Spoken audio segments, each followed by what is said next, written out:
Hi, hello, welcome back to my channel students. ನಾನು ನಿಮ್ಮ educator Rachana. So second P U C mid term model question paper ನನ್ನ ಹತ್ರ ಸಿಕ್ಕಿತ್ತು. So ಇದನ್ನ ನಾನು ಇವಾಗ ಕಂಪ್ಲೀಟ್ ಆಗಿ ಈ ವಿಡಿಯೋದಲ್ಲಿ ಸಾಲ್ವ್ ಮಾಡಿಸ್ತೀನಿ. ಸೊ ಅದಕ್ಕೂ ಮುಂಚೆ ನೀವು ಯಾವ ವಿಡಿಯೋಸ್ ನೋಡಿ ಅಂತಂದ್ರೆ ಮಿಡ್ ಟರ್ಮ್ ಪ್ರಿಪ್ರೇಷನ್ ಆಗ್ತಾ ಇದ್ದೀರಾ ಅಂತಂದ್ರೆ so complete total whole syllabus ಇರುವಂತಹ model papers government P U board ಅವರು ರಿಲೀಸ್ ಮಾಡಿದ್ರಲ್ಲ, ಸೊ ಅದ 3 ಪೇಪರ್ಸ್ ಇದೆ. ದಟ್ ಈಸ್ ಮಾಡೆಲ್ ಪೇಪರ್ 1, 2, 3 ಅಂತ ಮೂರು ಮಾಡೆಲ್ ಪೇಪರ್ ಎರಡೆರಡು ವಿಡಿಯೋದಲ್ಲಿ ನಾನು ಸಾಲ್ವ್ ಮಾಡಿ ಅಪ್ಲೋಡ್ ಮಾಡಿದ್ದೀನಿ. ಸೊ ಎದ್ರಲ್ಲಿ ಸಿಗುತ್ತೆ ಅಂದ್ರೆ ಇದೇ ಅಕೌಂಟಿನ ಅಂದ್ರೆ ಇದೇ ಯೂಟ್ಯೂಬ್ ಅಕೌಂಟ್ ಅಲ್ಲಿ ಪ್ಲೇ ಲಿಸ್ಟ್ ಹೋಗ್ತೀರಾ, ಪ್ಲೇ ಲಿಸ್ಟ್ ಹೋಗ್ಬಿಟ್ಟು ಅಲ್ಲಿ ಥಿಯರಿ ಎಕ್ಸಾಮ್ ಅಂತ ಕಾಣಿಸುತ್ತೆ ನಿಮಗೆ. ಸೊ ಥಿಯರಿ ಎಕ್ಸಾಮ್ ಅಂತ ಕ್ಲಿಕ್ ಮಾಡಿದ್ರೆ ಸೊ ಅದರಲ್ಲಿ ನಿಮಗೆ ಎಲ್ಲ ವಿಡಿಯೋಸ್ ಕೂಡ ಅದರಲ್ಲೇ ಸಿಗುತ್ತೆ. ಸೊ ಫಸ್ಟ್ ಪಿ ಯು ಸಿಗೂ ಕೂಡ ಒಂದು ವಿಡಿಯೋ ಸಾಲ್ವ್ ಮಾಡಿಸಿ ಅದರಲ್ಲಿ ನಾನು ಹಾಕಿದ್ದೀನಿ. So without delay let's get started. ನೋಡಿ, Karnataka school examination assessment board ಬಯೋಫಾರ್ಮ್ ಶಿವಮೊಗ್ಗ ಇಂದ ಪೇಪರ್ ಇದು. ಓಕೆನಾ. So middle model question paper 1. So ನೋಡಿ, ಫಸ್ಟ್ ಕ್ವೆಶನ್ MCQs ಇರುತ್ತಲ್ಲ, ಫಸ್ಟ್ MCQs 15 MCQs ಸಾಲ್ವ್ ಮಾಡಿಸ್ತೀನಿ. The wall layer of another anther whose cells are generally multinucleate is.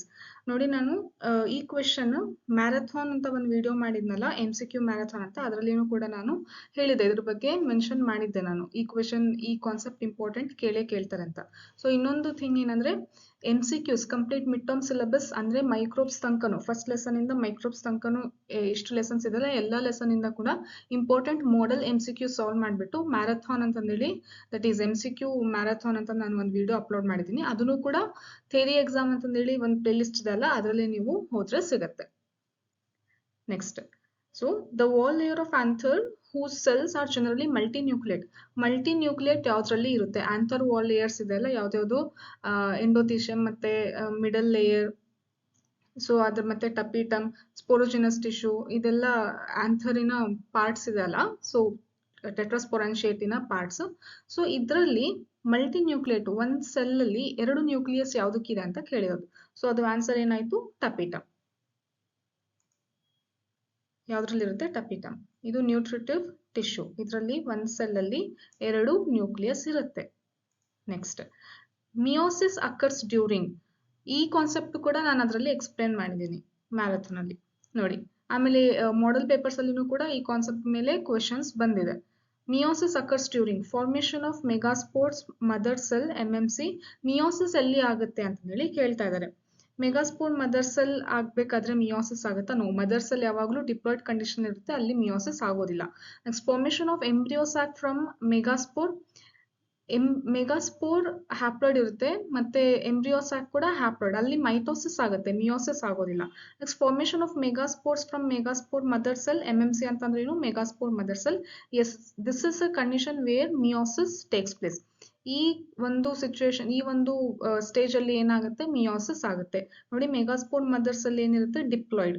So it will undergo meiosis to produce haploid megaspores. So 4 haploid megaspores produce ಆಗುತ್ತೆ. So ಈ process ಅಲ್ಲಿ meiosis ಆಗುತ್ತೆ. So the right answer will be second option. Next, fourth option ಏನಿದೆ ನೋಡಿ, formation of egg cell ಅಂತ ಹೇಳ್ತಾ ಇದ್ದಾರೆ. ಇಲ್ಲ. So ಅಲ್ಲಿ mitosis ಆಗುತ್ತೆ, meiosis ಆಗೋದಿಲ್ಲ. Next, in a common pansy plant, flower A pollinated in the absence of any pollinating agent. ನೋಡಿ, ಪಾಲಿನೇಷನ್ ಏಜೆಂಟ್ ಇಲ್ದೇನೆ ಪಾಲಿನೇಟ್ ಆಗಿದೆ ಅಂತ ಅಂದ್ರೆ ಫ್ಲವರ್ ಕ್ಲಿಸ್ಟೋಗ್ಯಾಮಸ್ ಇರುತ್ತೆ, ಚಾಸ್ಮೋಗ್ಯಾಮಸ್ ಇರುತ್ತೆ. ಯೂಶುವಲಿ ಓಪನ್ ಫ್ಲವರ್ ಇದ್ದಾಗ ಏನು ಚಾನ್ಸಸ್, ಪಾಲಿನೇಷನ್ ಚಾನ್ಸಸ್ ಆಗೋದು ಇರುತ್ತೆ. ಬಟ್ ಫ್ಲವರ್ ಕಂಪ್ಲೀಟ್ ಆಗಿ ಕ್ಲೋಸ್ ಇದ್ರೆ ಅಲ್ಲಿ ಏನಾಗುತ್ತೆ? ಪಾಲಿನೇಷನ್ ಒಳಗಡೆನೆ ಆಗುತ್ತೆ. ಸೊ ಕ್ಲೋಸ್ಡ್ ಫ್ಲವರ್ ಒಳಗಡೆನೆ ಆಂಥರ್ ಮತ್ತೆ ಸ್ಟಿಗ್ಮಾ ಇರೋದ್ರಿಂದ ಅಲ್ಲೇನೆ ಪಾಲಿನೇಷನ್ ಆಗುತ್ತೆ. ಸೊ ಇಂಥ ಕಂಡೀಷನ್ ಕ್ಲಿಸ್ಟೋಗ್ಯಾಮಸ್ ಫ್ಲವರ್ಸ್ ಅಲ್ಲಿ ಆಗುತ್ತೆ usually. Whereas flower B of the same plant pollinated with other plant. ಒಂದೇ ಪ್ಲಾಂಟ್ ಅಲ್ಲಿ ಇನ್ನೊಂದು ಓಪನ್ ಫ್ಲವರ್ ಇರುತ್ತೆ, ಸರಿನಾ? ಸೊ ಅಲ್ಲಿ ಏನಾಗ್ತಿದೆ? Pollinated with other plant. So ಅಲ್ಲಿ ಏನಾಯ್ತು? ಪಾಲಿನೇಟಿಂಗ್ ಏಜೆಂಟ್ ಇಂದ ಇನ್ನೊಂದು ಪ್ಲಾಂಟಿನ ಫ್ಲವರ್ ಜೊತೆ ಪಾಲಿನೇಷನ್ ಆಯ್ತು. The seeds of which flower are expected to resemble the parental plant more. ಈಗ ಫ್ಲವರ್ ಎ ಮತ್ತೆ ಫ್ಲವರ್ ಬಿ ಎರಡು ಪ್ಲಾಂಟ್ ಇಂದ ಬಂದಿರುವಂತಹ, 2 ಫ್ಲವರ್ಸ್ ಇಂದ ಬಂದಿರುವಂತಹ ಸೀಡ್ಸ್ ತಗೊಂಡಿದ್ದಾರೆ. ಸೊ ಯಾವ ಸೀಡ್ಸ್ ಅಲ್ಲಿ ಪೇರೆಂಟಲ್ ಕಾಂಬಿನೇಷನ್ ಜಾಸ್ತಿ ಇದೆ ಅಂತ ಕೇಳ್ತಾರೆ. ಯಾವ್ದಿರುತ್ತೆ? Plant A. ಯಾಕಂದ್ರೆ ಅದರಲ್ಲಿ ಮಿಕ್ಸಿಂಗ್ ಆಫ್ ಜೀನ್ಸ್ ಆಗಿಲ್ಲ. ಬೇರೆ ಪ್ಲಾಂಟ್ ಜೊತೆ ಅಲ್ಲಿ ಬೇರೆ ಪ್ಲಾಂಟಿನ ಫ್ಲವರ್ ಜೊತೆ ಅಂದ್ರೆ ಸೇಮ್ ಸ್ಪೀಷೀಸ್ ಬೇರೆ ಫ್ಲವರ್ ಜೊತೆ ಅಲ್ಲಿ ಏನಾಗಿಲ್ಲ ಜೀನ್ಸ್ ಮಿಕ್ಸ್ ಆಗಿಲ್ಲ. ಸೊ ಸೇಮ್ ಫ್ಲವರ್ ಅಲ್ಲೇನೆ ಆ ಪೋಲಿನೇಷನ್ ಆಗಿರೋದ್ರಿಂದ it will be more resembling, it will show more resemblance to its parent. So first option is correct. Only flower A. Flower A ಮಾತ್ರ. ಸರಿನಾ? Next. The infundibulum leads to a wider part of the oviduct called ಯಾವುದು? Ampulla. So here the correct option is C. Next, identify the correct match with respect to the temperature of the testis and number of testicular lobules in a pair of testes. ನೋಡಿ ನಮಗೆ direct ಆಗಿ ಗೊತ್ತು testicular lobules ಎಷ್ಟಿರುತ್ತೆ? 250. testicular lobules 250. So ಹಾಗಾಗಿ ಎರಡು option ಅಲ್ಲಿ ಅದಿದೆ 250 ಅಂತ ಕೊಟ್ಟಿದ್ದಾರೆ. ಸೊ ಅದರಲ್ಲಿ ಯಾವುದು ಅಂತ ಹೇಳಿ ನಾವು ಇವಾಗ ಚೂಸ್ ಮಾಡಬೇಕು. So 250 it is given. Then we will eliminate these two options. ಮತ್ತೆ ಟೆಂಪರೇಚರ್ ಕೇಳಿದ್ದಾರೆ ನೋಡಿ, ನಾರ್ಮಲ್ ಬಾಡಿ ಟೆಂಪರೇಚರ್ಗಿಂತ 2 ಡಿಗ್ರಿ 2.5 ಡಿಗ್ರಿ ಕಡಿಮೆ ಇರುತ್ತೆ. ಸೊ ಹಾಗಾಗಿ ಇದು ನಾರ್ಮಲ್ ಬಾಡಿ ಟೆಂಪರೇಚರ್ ಹೌದಾ 36 to 37. ಬಟ್ ಅದಕ್ಕಿಂತ ಕಡಿಮೆ ಇರೋದನ್ನ ನಾವು ಚೂಸ್ ಮಾಡಬೇಕು. ಯಾವುದಾಗುತ್ತೆ? 34.5 to 35 degree Celsius. So the correct option is fifth. Sorry, ಫಿಫ್ತ್ಗೆ A option, first option. Next, a student while observing certain stage of ovarian follicle under the microscope noted the presence of a just formed fluid filled cavity. Based on this observation, it could be rightly identified as. ನೋಡಿ, student microscope ಅಲ್ಲಿ observe ಮಾಡ್ತಾ ಇದ್ದಾನೆ stages. So ಅದರಲ್ಲಿ ಒಂದು stage ಯಾವ ತರ ಕಾಣಿಸ್ತಿದೆ ಅಂತಂದ್ರೆ just formed fluid filled cavity. ಈಗ ತಾನೇ ಫ್ಲೂಯಿಡ್ ಫಿಲ್ಡ್ ಕ್ಯಾವಿಟಿ ಇರುವಂತಹ ಒಂದು ಸ್ಟ್ರಕ್ಚರ್ ಕಾಣಿಸ್ತಾ ಇದೆ. ಆ ಸ್ಟ್ರಕ್ಚರ್ ಬೇಸ್ ಮೇಲೆ ಅದನ್ನ ಏನಂತ ನೇಮ್ ಮಾಡ್ತೀರಾ ಅಂತ ಕೇಳಿದ್ದಾರೆ. ನೋಡಿ, ಈ ಕ್ಯಾರೆಕ್ಟರ್ ಯಾವ್ದ್ರಲ್ಲಿ ಇರುತ್ತೆ? That is tertiary follicle. Antrum ಅಲ್ಲ, ಫ್ಲೂಯಿಡ್ ಫಿಲ್ಡ್ ಕ್ಯಾವಿಟಿ ಅಂದ್ರೆ ಯಾವುದು? Antrum. That is seen in tertiary follicle. So the correct option is D. Next, the method of ART where semen from the donor is artificially introduced into the uterus is. ನೋಡಿ, donor ಇಂದ semen collect ಮಾಡ್ಕೊಂಡ್ಬಿಟ್ಟು uterus ಅಲ್ಲಿ artificial ಆಗಿ introduce ಮಾಡ್ತಿರುವಂತಹ technique ನ ಏನಂತ ಕರಿತೀವಿ? IUI, that is intrauterine insemination. So that is option B. So ಇದೆಲ್ಲದನ್ನು ಕೂಡ ನೀವು ಫಂಕ್ಷನ್ಸ್ ನೋಡ್ಕೊಳ್ಳಿ, ಫುಲ್ ಫಾರ್ಮ್ಸ್ ನೋಡ್ಕೊಳ್ಳಿ, ಇದು ಬಹಳ ಇಂಪಾರ್ಟೆಂಟ್. ನೆಕ್ಸ್ಟ್, ಇಲ್ಲಿನೂ ಕೂಡ ಎಲ್ಲದು ಸ್ಟೇಜಸ್ಸಿನ ಡೆಫಿನೇಷನ್ಸ್ ಆಗಿರ್ಬೋದು, ಏನೇನು ಚೇಂಜ್ ಆಗುತ್ತೆ, ಯಾವ್ಯಾವ ಹಾರ್ಮೋನ್ ಇನ್ಫ್ಲೂಯೆನ್ಸ್ ಮಾಡುತ್ತೆ, ಹಾರ್ಮೋನಿನ ರೋಲ್ ಏನು, ಅದರೆಲ್ಲ ಬೇಸಸ್ ಮೇಲೆ ಕ್ವೆಶನ್ಸ್ ಕೇಳ್ತಾ ಇದ್ರೆ. ಸೊ ಕಂಪಲ್ಸರಿಗೆ ನೀವು ನೋಡ್ಕೊಳ್ಬೇಕಾಗಿರುವಂತಹ ಕಾನ್ಸೆಪ್ಟ್ಸ್ ಇವೆಲ್ಲ. Next, the genetic mechanism in which F1 generation resembles both the parents. ನೋಡಿ, both parents ಅಂತ ಹೇಳ್ತಾ ಇದ್ದಾರೆ. ಸಪೋಸ್ ಈಗ ಪೇರೆಂಟ್ ಎ ಬ್ಲಡ್ ಗ್ರೂಪ್ ಇದು ಮದರ್ ಮತ್ತೆ ಫಾದರ್ ಇತ್ತು ಅಂದ್ರೆ ಆಫ್ ಸ್ಪ್ರಿಂಗ್ ಅಲ್ಲಿ ಏನಾಗುತ್ತೆ? AB ಬಂತು ಅಂತ ಅಂದ್ರೆ ಇಂಥ ಕಂಡೀಷನ್ಗೆ ಏನಂತ ಕರಿತೀವಿ? ಕೋ ಡಾಮಿನೆನ್ಸ್. ಎರಡು ಒಟ್ಟಿಗೆ ಡಾಮಿನೇಟ್ ಆಗ್ತಾ ಇದೆ. ಮೀನಿಂಗ್, ನೀವು ಯಾವಾಗ್ಲೂ ಬಯಾಲಜಿಯಲ್ಲಿ ಏನ್ ಮಾಡ್ತೀರಾ? Break the term and get the meaning. So word ಅಲ್ಲೇನೆ ಮೀನಿಂಗ್ ಇದೆ. ಕೋ ಅಂದ್ರೆ ಒಟ್ಟಿಗೆ, ಡಾಮಿನೆನ್ಸ್ ಅಂದ್ರೆ ಡಾಮಿನೇಟ್ ಆಗ್ತಾ ಇದೆ. ಸೊ ಡಾಮಿನೆನ್ಸ್ ಒಂದೇ ತೋರಿಸ್ತಾ ಇದೆ ಅಂತಂದ್ರೆ ಅದು ಯಾವ್ದಾದ್ರು ಒಂದ್ ಪೇರೆಂಟ್ ಇರುತ್ತೆ, ಡಾಮಿನೆಂಟ್ ಪೇರೆಂಟ್ ಮಾತ್ರ F1 ಅಲ್ಲಿ ತೋರಿಸ್ತಾ ಇದೆ, ಅದಕ್ಕೆ ಅದು ಡಾಮಿನೆನ್ಸ್ ಅಂತ ಹೇಳ್ತೀವಿ. ಇನ್ಕಂಪ್ಲೀಟ್ ಅಂತ ಅಂದ್ರೆ ಎರಡೂನು ಕೂಡ ಕಂಪ್ಲೀಟ್ ಆಗಿ ಡಾಮಿನೇಟ್ ಮಾಡಕ್ ಆಗ್ತಿಲ್ಲ, ಮಿಕ್ಸ್ ಬಂದಿರುತ್ತೆ. ಸೊ ಲಿಂಕೇಜ್ ಅಂತಂದ್ರೆ ಅದು ಬೇರೆ ಮತ್ತೆ ಕಾನ್ಸೆಪ್ಟ್ ಆಯ್ತು. ಸೊ ಇಲ್ಲಿ ಕರೆಕ್ಟ್ ಆಗಿ ಸೂಟ್ ಆಗ್ತಿರೋದು ಯಾವುದು ಅಂತಂದ್ರೆ ದಟ್ ಈಸ್ ಕರೆಕ್ಟ್ ಆಗಿ ಮ್ಯಾಚ್ ಆಗ್ತಿರುವಂತಹ ಕಾನ್ಸೆಪ್ಟ್ ಯಾವುದು ಇಲ್ಲಿ? ಕೋ ಡಾಮಿನೆನ್ಸ್. ಸರಿನಾ? Next, a person showed the formation of abnormal hemoglobin due to defect in genes HbA1 and 2. The defect can be named as. ನೋಡಿ, HbA1 ಮತ್ತೆ HbA2 ಅಂತ ಅಂದ್ರೆ ಯಾವ್ದು ಬರುತ್ತೆ? That is alpha thalassaemia. ಅದೇ ಈ ತರ ಕೇಳಿದಿದ್ರೆ HbB ಅಂತಂದ್ರೆ ಯಾವ್ದಾಗ್ತಿತ್ತು? ಅದು ಬೀಟಾ ಆಗ್ತಿತ್ತು, ಬೀಟಾ ಥ್ಯಾಲಸೀಮಿಯಾ. ನೆಕ್ಸ್ಟ್ ಅದೇ ತರ ಕ್ವಶನ್ ಕೇಳ್ಬೋದು, ಗೊತ್ತಾಗ್ತಿದಲ್ಲ? ಸೊ HbA1 ಮತ್ತೆ HbA2 ಅಂತಂದ್ರೆ ಯಾವ್ದಾಗುತ್ತೆ ಇಲ್ಲಿ? Alpha thalassaemia. Next, In a cross between two pea plants, 490 dwarf and 528 tall progenies were obtained. The genotypic ratio of this cross would be. ನೋಡಿ ಇಲ್ಲಿ question ನೀವು correct ಆಗಿ ಅರ್ಥ ಮಾಡ್ಕೋಬೇಕು. ಏನ್ ಕೇಳ್ತಾ ಇದ್ದಾರೆ, ಪ್ರೋಜೆನಿಸಿನ ನಂಬರ್ ಕೊಟ್ಟಿದ್ದಾರೆ. ಎಷ್ಟು? 490 ಏನಿದೆ ಡ್ವಾರ್ಫ್ ಪ್ಲಾಂಟ್ಸ್ ಇದೆ, ಮತ್ತೆ 528 ಗಿವನ್ ಬರ್ಕೊಂತೀರಾ, 528 ಏನಿದೆ ಟಾಲ್ ಪ್ಲಾಂಟ್ಸ್ ಇದೆ, ಸರಿನಾ? ಸೊ ಟೋಟಲ್ ಪ್ಲಾಂಟ್ಸ್ ಎಷ್ಟಾಗುತ್ತೆ, ಇವೆರಡೂ ನೀವು ಆಡ್ ಮಾಡಿದ್ರೆ ಅದು ಟೋಟಲ್ ಪ್ಲಾಂಟ್ಸ್, ಸರಿನಾ? ಸೊ ಈಗ ಟಾಲ್ ಮತ್ತೆ ಡ್ವಾರ್ಫಿನ ರೇಷಿಯೋ ನೋಡಿ, ಅಪ್ರಾಕ್ಸಿಮೇಟ್ ಎಷ್ಟು ತೆಗಿಬಹುದು? 3:1 ಏನಾದ್ರೂ ರೇಷಿಯೋ ಬರುತ್ತಾ? ನಮಗೆ ಗೊತ್ತಿರಂಗೆ ಮೋನೋ ಹೈಬ್ರಿಡ್ ಕ್ರಾಸ್ ಅಲ್ಲಿ ಹೋಗ್ತಾ ಇದ್ರೆ, ಸೊ ಇದು ಏನಾದ್ರೂ 3:1, ಇದು ಫಿನೋಟೈಪ್ ಅಲ್ವಾ? ಟಾಲ್ ಮತ್ತೆ ಡ್ವಾರ್ಫ್ ಅಂತ ಹೇಳಿದ್ದಾರೆ ಅಂತಂದ್ರೆ ಏನರ್ಥ ಇದು? ಟಾಲ್ ಮತ್ತೆ ಡ್ವಾರ್ಫ್ ಅಂದ್ರೆ ಏನ್ ಹೇಳ್ತಾ ಇದ್ದಾರೆ? ಫಿನೋಟೈಪ್ ರೇಷಿಯೋ ಹೇಳಿದ್ದಾರೆ. ಸೊ ನಾವು ಜಿನೋಟೈಪ್ ರೇಷಿಯೋ ಕಂಡುಹಿಡಿಬೇಕು ಅಂದ್ರೆ, if it is 3:1, if it is showing monohybrid cross, then we can say that the answer will be 1:2:1. But see here, when you simplify this, the approximate will be ಎಷ್ಟು ಬರುತ್ತೆ?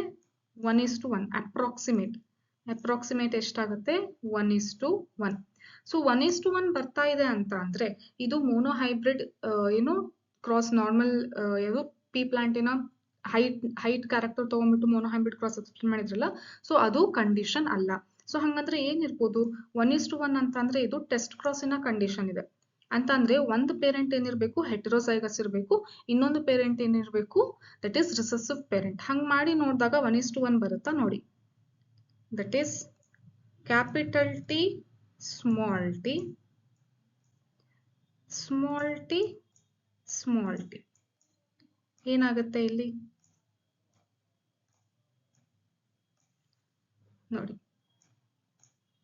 Capital T small t small t small t ಮತ್ತೆ capital T small t small t small t. So wait, this is dwarf plant and this is dwarf plant, right?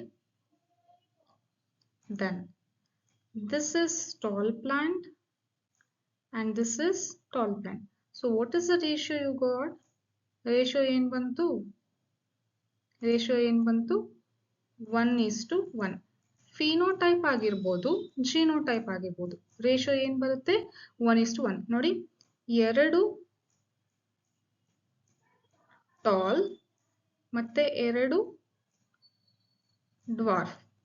2:2, when you simplify, what we will get? 1:1. So the correct answer is 1:1.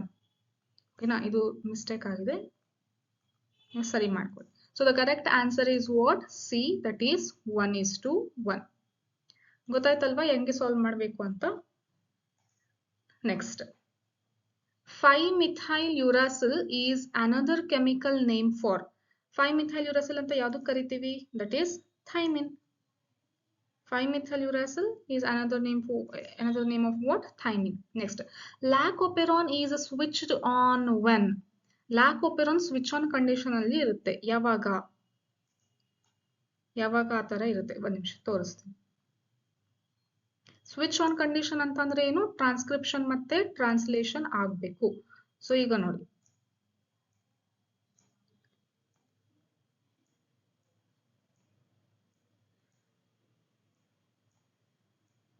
Promoter,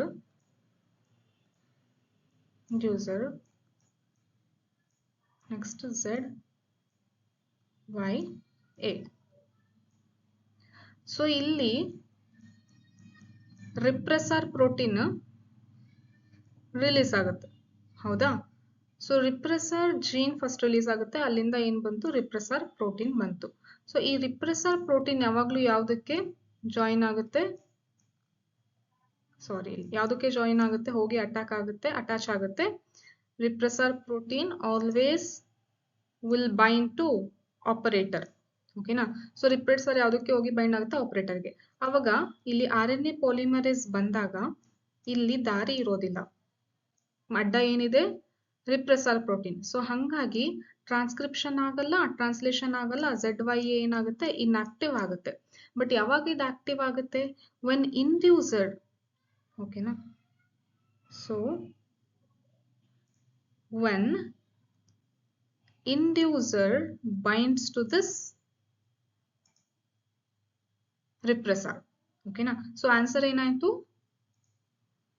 ಇಲ್ಲಿ? Answer is option D, inducer binds to repressor. Inducer ಏನಾದ್ರು ರಿಪ್ರೆಸರಿಗೆ bind ಆದಾಗ ಈ ರಿಪ್ರೆಸರಿನ structure change ಆಗಿಬಿಡುತ್ತೆ. So ಹಂಗಾಗಿ repressor ಹೋಗ್ಬಿಟ್ಟು ಆಪರೇಟರಿಗೆ bind ಆಗೋದಿಲ್ಲ. ಆಪರೇಟರ್ಗೆ ಬೈಂಡ್ ಆಗಿಲ್ಲ ಅಂತಂದ್ರೆ RNA ಪಾಲಿಮರೇಸ್ ಏನಾಗಿದೆ ಫ್ರೀ ಆಗಿದೆ. ಸೊ ಹಂಗಾಗಿ ಅದು ಎಲ್ಲಿ ಮೂವ್ ಆಗುತ್ತೆ? So it will move in this direction so that it will activate ZYA structural gene to produce that is particular mRNA and its particular enzymes later on. Okay na? So that's why when it is in switched on condition, on anta kelidre enanta helbeku, inducer binds to repressor. So this is the correct answer. Next, in the process of transcription ನೋಡಿ, lac ಆಪರೆಂಡ್ compulsory question ಬಂದೇ ಬರುತ್ತೆ. ನೀವು ಅದನ್ನ miss ಮಾಡಕ್ಕೆ ಹೋಗ್ಬೇಡಿ. ಇವಾಗಷ್ಟೇ ಅಲ್ಲ, KCET ಮತ್ತೆ neat ಎಕ್ಸಾಮಿಗೂ ಕೂಡ ಅದು ಒಂದು ಇಂಪಾರ್ಟೆಂಟ್ ಟಾಪಿಕ್ ಆಗಿದೆ. ಸೊ ಅದ್ರ ಮೇಲೆ ಬರುವಂತಹ ಆ ಟಾಪಿಕ್ ಇಂದ ಬರುವಂತಹ ಎಲ್ಲ ಕ್ವೆಶನ್ಸ್ ಕೂಡ ನೀವು ಸಾಲ್ವ್ ಮಾಡಿ. ಎಸ್ಪೆಷಲಿ ಫಸ್ಟ್ PYQ ಸಾಲ್ವ್ ಮಾಡಿ, ಅದಾದ್ಮೇಲೆ ಈ ಟೈಪ್ ಕ್ವೆಶನ್ಸ್ ಎಲ್ಲದನ್ನು ಸಾಲ್ವ್ ಮಾಡಿ. Next, in the process of transcription in eukaryotes RNA polymerase 1 transcribes. ನೋಡಿ, RNA ಪಾಲಿಮರೇಸ್ 1 ಯಾವುದಕ್ಕೆ ಟ್ರಾನ್ಸ್ಕ್ರೈಬ್ ಆಗುತ್ತೆ? That is C. rRNA 28, 18 and 5.8. So idunu kuda ಒಂದು important. Many times they have asked question on this. RNA polymerase 1 ಅಷ್ಟೇ ಅಲ್ಲ, RNA polymerase 2 ಮತ್ತೆ RNA polymerase 3 ಯಾವ different type of RNA ನ transcription ಮಾಡುತ್ತೆ ಅಂತ ಹೇಳಿ ನೀವು ನೋಡ್ಕೊಳ್ಳಿ. ಇದು NCERT ಅಲ್ಲಿ ಕೊಟ್ಟಿದ್ದಾರೆ. RNA polymerase 1 ಯಾವುದು ಟ್ರಾನ್ಸ್ಕ್ರೈಬ್ ಮಾಡುತ್ತೆ, RNA polymerase 2, RNA polymerase 3. ಈ ಮೂರು ಎನ್ಸೈಮ್ ಡಿಫ್ರೆಂಟ್ RNA ನ ಟ್ರಾನ್ಸ್ಕ್ರೈಬ್ ಮಾಡುತ್ತೆ. ಸೊ ಅದನ್ನ ನೀವು ಒಂದ್ಸರಿ ಆ ಲಿಸ್ಟ್ ಒಂದ್ ಕಡೆ ಬರ್ದಿಟ್ಕೊಳ್ಳಿ, ಅಥವಾ ಕರೆಕ್ಟ್ ಆಗಿ ಎಕ್ಸಾಮ್ ಹೋಗೋಕ್ಕಿಂತ ಮುಂಚೆ ಅದನ್ನ ಮತ್ತೊಂದ್ಸರಿ ರಿವೈಸ್ ಮಾಡಿ. So this is very very important in the ಯಾವುದು ಇದಕ್ಕಷ್ಟೇ ಅಲ್ಲ, ಮಿಡ್ ಟರ್ಮಿಗೆ ಅಷ್ಟೇ ಅಲ್ಲ, KCETಗೂ ಮತ್ತು ನೀಟ್ಗೂ ಕೂಡ ಇದು important concept. Next, segregate the following animals as placental mammals and Australian marsupials and select the correct answer. ನೋಡಿ, ಅನಿಮಲ್ಸ್ ನ ನೇಮ್ಸ್ ಎಲ್ಲ ಕೊಟ್ಟಿದ್ದಾರೆ. ಸೊ ನಾವು ಇದನ್ನ ಕರೆಕ್ಟ್ ಆಗಿ ಯಾವ ತರ ಸಪರೇಟ್ ಮಾಡಬೇಕು, ಯಾವ ತರ ಸೆಗ್ರಿಗೇಟ್ ಮಾಡಬೇಕು ಅಂದ್ರೆ, ಪ್ಲಾಸೆಂಟಲ್ ಮ್ಯಾಮಲ್ಸ್ ಯಾವ್ದಿದೆ, ಆಸ್ಟ್ರೇಲಿಯನ್ ಮಾರ್ಸುಪಿಯಲ್ಸ್ ಯಾವ್ದಿದೆ ಅಂತ ಹೇಳಿ. ಸೊ NCERT ಅಲ್ಲಿ ಒಂದು ಡಯಾಗ್ರಾಮ್ ಕೊಟ್ಟಿದಾರಲ್ಲ, ಕಾಲಮ್ ಹಾಕ್ಬಿಟ್ಟು ಈ ಕಡೆ ಪ್ಲಾಸೆಂಟಲ್ ಕೊಟ್ಟಿದ್ದಾರೆ, ಇನ್ನೊಂದ್ ಕಡೆ ಆಸ್ಟ್ರೇಲಿಯನ್ ಮಾರ್ಸುಪಿಯಲ್ಸ್ ಕೊಟ್ಟಿದ್ದಾರೆ. So based on that this is the correct answer. Okay, so this is the correct answer. Placental mammals alli mole, timor, bobcat, then Australian marsupials alli number, tiger cat, spotted cuscus. So idu correct answer. Next nodi, the diagnostic procedure Widal test is done to confirm. So idunu kuda nanu marathon questions alli add madidde. What is this? Many times they have asked this question also, the repeated concept, that is typhoid. Widal test ಯಾವುದಕ್ಕೆ note check ಮಾಡ್ಲಿಕ್ಕೆ ಅಂತಂದ್ರೆ typhoid ಆಗಿದ್ದಾನ ಇಲ್ಲ ಅಂತ check ಮಾಡ್ಲಿಕ್ಕೆ ನೋಡ್ತಾರೆ. So this is how this is where we have finished 15 MCQs. Then we will move on to the fill in the blanks. So fill in the blanks ಅಲ್ಲಿ 6 options ಕೊಟ್ಟಿರ್ತಾರೆ, ಅದರಲ್ಲಿ 5 correct ನ choose ಮಾಡಿ fill ಮಾಡಬೇಕು. The removal of anthers from the flower bud before its dehiscence is called. So ಈ ಪ್ರೊಸೆಸ್ಗೆ ಏನಂತ ಕರಿತೀವಿ? ಇಮ್ಯಾಸ್ಕ್ಯುಲೇಷನ್. ಹಂಗಂದ್ರೆ ಬ್ಯಾಗಿಂಗ್ ಅಂದ್ರೆ ಏನು ಅಂತ ನನಗೆ ಕಮೆಂಟ್ ಅಲ್ಲಿ ತಿಳಿಸಿ. ನೆಕ್ಸ್ಟ್, ಅದು ನಿಮಗೆ ಕ್ವೆಶನ್ ಅಲ್ಲಿ ಬರ್ಬೋದು. The process of delivery of the foetus is called. ಈ ಪ್ರೊಸೆಸ್ಗೆ ಏನಂತ ಕರಿತೀವಿ? ಪ್ಯಾಚುರೇಷನ್. ಹೌದಲ್ವಾ? Parturition. Next, dash is the surgical method of contraception. ಯಾವುದು? Sterilisation. Next, the occurrence of different alleles in a pair is called. ಏನಂತ ಕರಿತೀವಿ? Heterozygous. A ಮತ್ತೆ B ಅಥವಾ ಕ್ಯಾಪಿಟಲ್ T ಸ್ಮಾಲ್ t ಬೇರೆ ಬೇರೆ ಅಲೀಲ್ಸ್ ಇದೆ. ಸೊ ಅಂತ ಕಂಡೀಷನ್ ಏನಂತ ಕರಿತೀವಿ? Heterozygous condition. Next, dash is the process of copying of genetic information from DNA to mRNA. DNA ಇಂದ mRNA ಅಂತಂದ್ರೆ ಯಾವ್ದಿದು? ಟ್ರಾನ್ಸ್ಕ್ರಿಪ್ಷನ್. DNA ಇಂದ mRNA ಪ್ರೊಸೆಸ್ ಆಗುತ್ತಲ್ಲ ಟ್ರಾನ್ಸ್ಕ್ರಿಪ್ಷನ್, ಇದಕ್ಕೆ ಬೇಕಾಗಿರುವಂತಹ ಎನ್ಸೈಮ್ ಯಾವುದು? ಅದು ನಿಮಗೆ ಕ್ವೆಶನ್ ಕೇಳ್ತಾರೆ. ಸೊ ಅದನ್ನು ಕೂಡ ನನಗೆ ಕಮೆಂಟ್ ಅಲ್ಲಿ ತಿಳಿಸಿ. Next, Part B 2 marks questions ನೋಡಿ. Draw a neat diagram to show enlarged view of one microsporangium. ನೋಡಿ ಮೈಕ್ರೋಸ್ಪೊರಾಂಜಿಯಂ ಅಂದ್ರೂ ಒಂದೇ, ಓವ್ಯೂಲ್ ಅಂತ ಅಂದ್ರೂ ಒಂದೇ. ಸೊ ಒಂದು ಓವ್ಯೂಲ್ ಇರುವಂಥದ್ದು ಒಂದು ಮೈಕ್ರೋಸ್ಪೊರಾಂಜಿಯಂ ಡಯಾಗ್ರಾಮ್ ನೀವು ಅಲ್ಲಿ ಬರಿಬೇಕು. ಬರೆದ್ಮೇಲೆ ಎಷ್ಟು ಲೇಬಲಿಂಗ್ ಮಾಡಬೇಕು? You should label 4 labelling minimum ಇರಬೇಕು, because this is 2 marks question. Next, LH and FSH play significant role in the regulation of spermatogenesis. Justify the statement. ನೋಡಿ ಇಲ್ಲಿ ನಾನು ಆನ್ಸರ್ ಆಲ್ರೆಡಿ ಮೆನ್ಷನ್ ಮಾಡಿದ್ದೀನಿ, ಇದನ್ನ ನೋಡ್ಕೊಳ್ಳಿ. ದಟ್ ಈಸ್ ನಾನು ಹೇಳಿದ್ನಲ್ಲ ಇದು ಹಾರ್ಮೋನ್ಸ್ನ ರೋಲ್ ಬಗ್ಗೆ ಕ್ವೆಶನ್ಸ್ ಕೇಳ್ತಾರೆ ಅಂತ. ಸೊ ಕಂಪಲ್ಸರಿ ನೀವು ಈ ಕಾನ್ಸೆಪ್ಟ್ ಮಿಸ್ ಮಾಡಲೇಬಾರ್ದು. LH acts as the leading cells and stimulates synthesis and secretion of androgens. FSH acts on Sertoli cells and stimulates secretion of some factors which help in the process of spermiogenesis. Next, spermiogenesis anta andrenu, next spermatogenesis ella definition idella adunu kuda correct agi nodkolli. Next, what is Saheli? Where it was developed. Saheli andre enu, elli idana first develop madittu anta. So Saheli is non-steroidal contraceptive pill. ಏನಿದು ನಾನ್ ಸ್ಟಿರಾಯ್ಡಲ್, steroid ಇಲ್ಲದೆ ಇರುವಂತಹ ಒಂದು contraceptive pill that was developed at the central research, that is central drug research institute, CDRI, Lucknow, India. Next, identify the genetic disorders based on the given condition. A single protein required for blood clotting is affected. Blood clot ಆಗ್ಲಿಕ್ಕೆ ಒಂದು single protein affect ಆಗಿದೆ. So ಈ condition ಯಾವುದು disease ಅಂತ ಕೇಳ್ತಾ ಇದ್ದಾರೆ. So ಯಾವ್ದಿದು? Haemophilia. So 24ಗೆ ಎ ಯಾವುದು? Haemophilia. Next 44 autosomes AA plus XO. XO condition, ಒಂದು X ಇಲ್ಲ ಅಂತಂದ್ರೆ ಯಾವ್ದಿದು? Turner syndrome. So this is Turner syndrome. Next 25th, differentiate between euchromatin and heterochromatin. ನೋಡಿ ನಾನು ಮುಂಚೆನೂ ಒಂದ್ಸರಿ ಹೇಳಿದೆ ಪೇಪರ್ ಸಾಲ್ವ್ ಮಾಡಿಸ್ಬೇಕಾದ್ರೆ, ಡಿಫ್ರೆನ್ಶಿಯೇಟ್ ಅಂತ ಕೇಳಿದಾಗ ನೀವು ಪ್ಯಾರಾಗ್ರಾಫ್ ಅಲ್ಲಿ ಡೆಫಿನೇಷನ್ ಟೈಪ್ ಅಲ್ಲಿ ಬರಿಬೇಡ್ರಿ.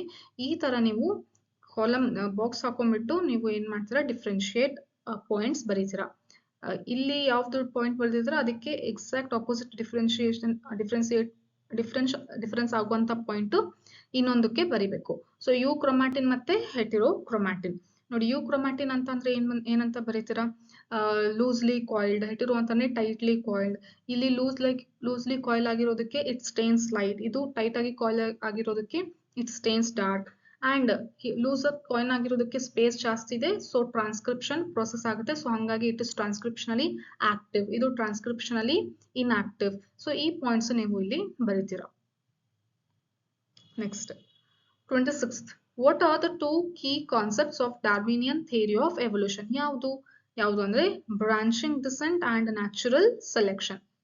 Next, name the stages of human evolution based on the features given below.